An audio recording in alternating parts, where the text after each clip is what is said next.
Pinterest is a fantastic tool for creating mood boards for any visual project.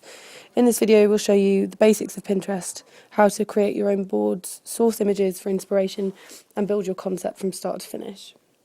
So firstly, go to your board section and click Create a Board. Here you can name your board and add a description for an overview of your concept.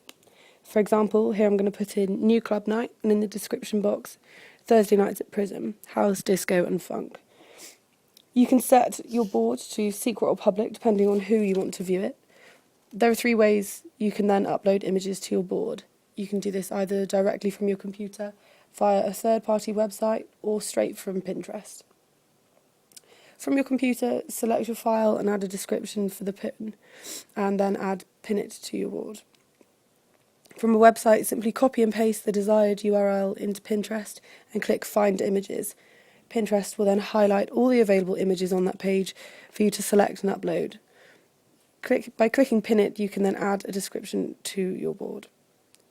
You can also select the Bookmark It app for easy uploading from third-party websites. Simply click Install now, and a Pinterest icon will appear on your bookmarks bar. To use this, all you have to do is go onto your desired website and click the button. This will allow images from that page to be uploaded to the Pinterest board without having to copy URLs into the website. Pinterest is full of hundreds of thousands of boards and pins uploaded and shared by others. In order to discover images relevant to your concept, simply enter a tag into the search bar. In this case, we're going to research club posters. As you can see, the results are varied and not always relevant. You can scroll through random pins in this way, or as we'd recommend, click on boards to find localised, term-specific boards just like the one you're trying to create.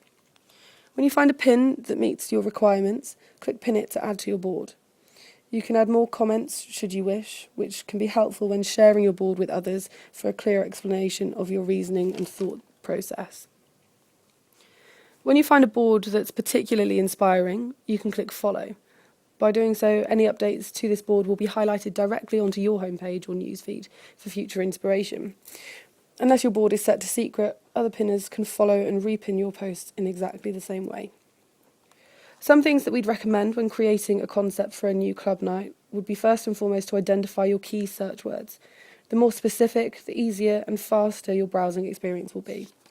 For instance, searching colour palettes will bring up a whole host of examples, whereas if you're more specific and say, for example, blue colour palettes, you will receive much more specific results. Try also searching competitors and other promoters if you're stuck for ideas, but don't entirely copy. Remember, this is just for inspiration and direction. Some third-party websites may come in handy when looking for inspiration are Flickr and Tumblr. Be aware that you can't pin images straight from Facebook. You can review your board at any time, delete individual pins should you change your mind, share across your social media platforms, email to someone else, or be directed to the source of the image. And don't forget, you can invite others to pin to your board by typing in their username and selecting Invite. So that's all there is to it, a simple way to use Pinterest to begin your creative concept.